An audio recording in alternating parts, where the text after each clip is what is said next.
Attentat de Paris, vous l'avez compris, nous démarrons avec cette actualité 3 jours après ces attaques.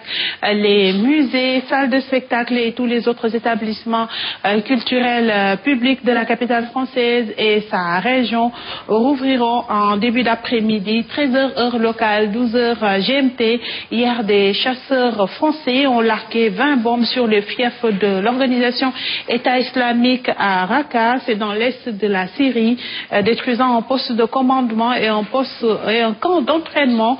Au moins 132 personnes sont mortes, 352 blessées et 99 d'entre elles sont dans un état d'urgence. Et nous parlons toujours de ces attentats de la capitale française avec cette réaction de l'ambassadeur de France au Sénégal, Jean-Félix Pagano, ne trouve pas les mots exacts pour qualifier cette barbarie perpétrée par des individus armés sur de paisibles citoyens. Mais cette entreprise de la mort ne pourra pas prospérer à côté de l'amitié, d'où cette gratitude que le diplomate a tenu à exprimer à l'endroit du peuple sénégalais qui s'est solidarisé avec le peuple français en ce moment de douleur et de tristesse. Jean-Félix Pagano s'est confié à nos reporters Alassane Baldé, Gilbert Carvalho. Ce sont des heures très dures pour nous tous. Je crois pas seulement pour la France, mais pour les valeurs que nous défendons en commun, qui sont des valeurs d'humanisme et de respect de la vie. Les mots manquent pour qualifier ces actes d'hier.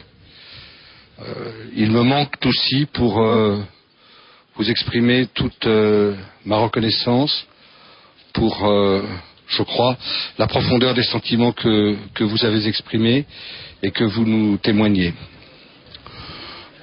Aujourd'hui aurait dû être un jour de fête. C'est un jour de tristesse. Mais c'est aussi un jour où, je crois, en nous réunissant ici, nous disons que nous ne nous laisserons pas abattre, que la vie continue, que les projets seront réalisés, que l'amitié entre les peuples est une réalité, que la solidarité est vivante, active, qu'il n'y a pas que des entreprises de mort, il y a aussi des entreprises d'amitié. C'était la réaction de Jean-Félix Pagano, ambassadeur de France au Sénégal. Après les attaques du chef de l'État gambien Yahya Jammeh à l'endroit de son homologue sénégalais, Maître Sidiki Kaba relativise et préfère ne pas s'attarder sur certaines considérations pour le garde des Sceaux. Macky Sall est plus préoccupé par le développement du Sénégal que par des débats stériles. Suivant ses explications, plutôt il s'est confié à notre reporter Elhadji Mamadou Ndiaye Dos. D'abord, je n'ai pas connaissance de ce qui a été dit, mais ce qui est important, qui est une constance de la politique du Sénégal, c'est le bon voisinage. C'est le respect mutuel avec tous les chefs d'État, qui qu'ils soient, de manière à relever ensemble les défis auxquels le Sénégal et l'Afrique est confrontée. Nos populations ont besoin d'intégration de part et d'autre du fleuve. Ce sont les mêmes populations, les mêmes cultures, la même religion.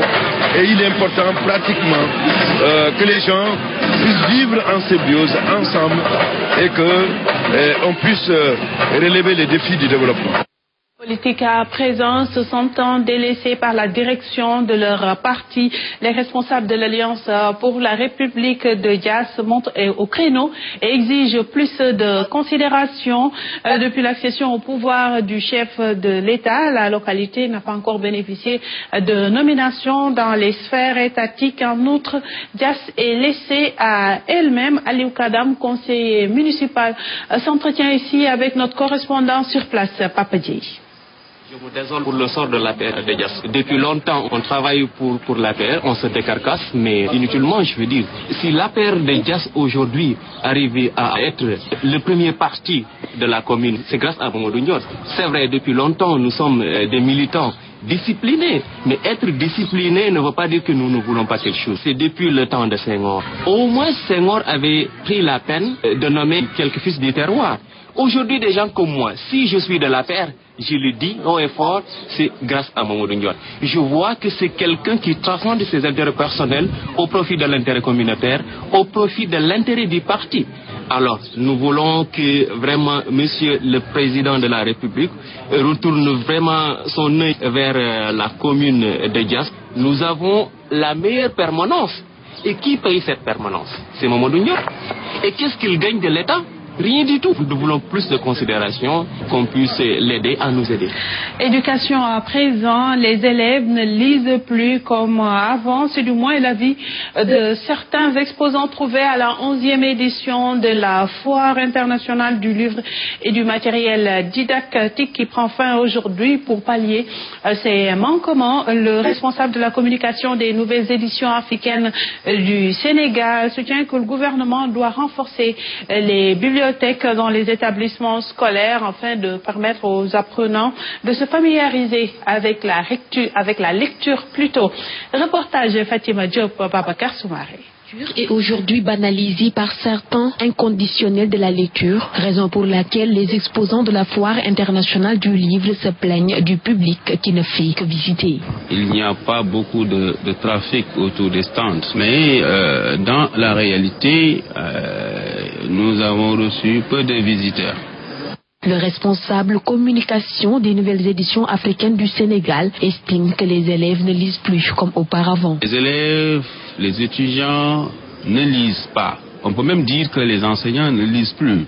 Et je pense qu'il faudrait une volonté politique de la part de l'État pour amener les élèves à lire en créant des bibliothèques au niveau des lycées, parce qu'on constate que les bibliothèques maintenant ne sont plus fournies. Une exception pour ces élèves venus acheter du livre. J'ai acheté un livre qui s'appelle Le Trésor de Galam au Sénégal. J'aime la lecture parce qu'on trouve de nouveaux mots qu'on ne connaît pas. On aime lire.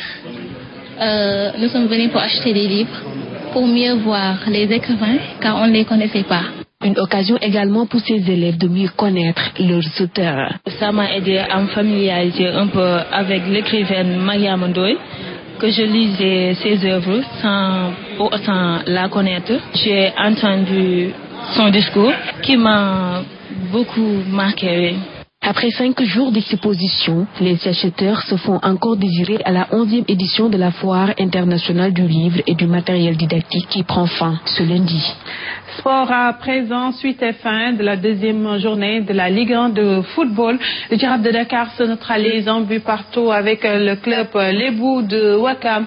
Des réalisations signées par Ousseynou Gueye à la fin de la première période du côté médinois et Pape Moussa Kane qui remet les pendules à l'heure à la 82e minute de jeu. Retour sur les temps forts de cette rencontre entre le Giraffe et l'USO avec nos reporters Aïcha Kamara Pape Diaye.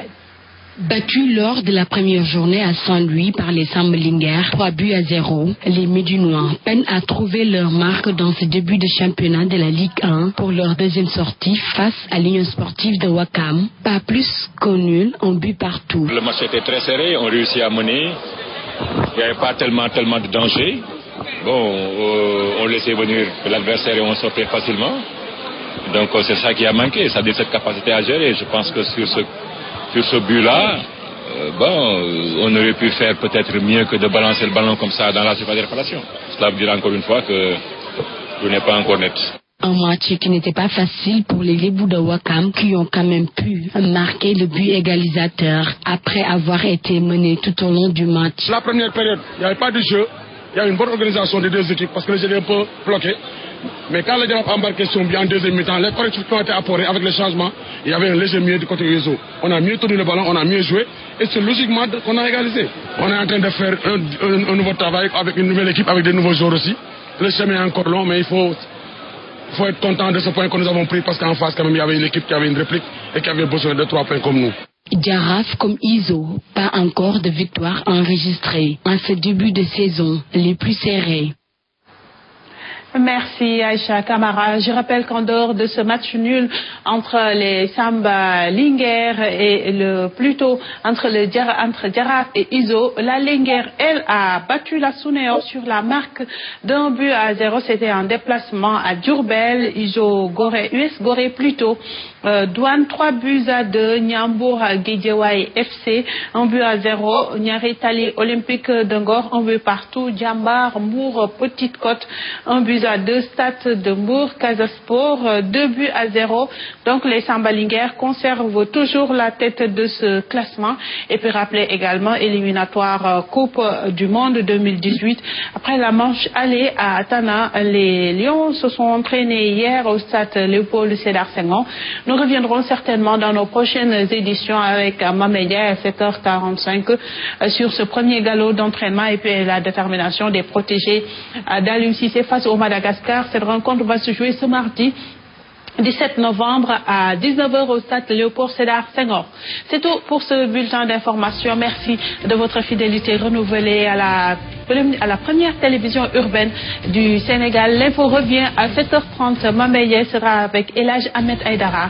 Ce sera pour la revue des titres version française. 7h45, l'autre bulletin à Wolof. D'ici là, bonne suite des programmes et puis bon début de semaine à toutes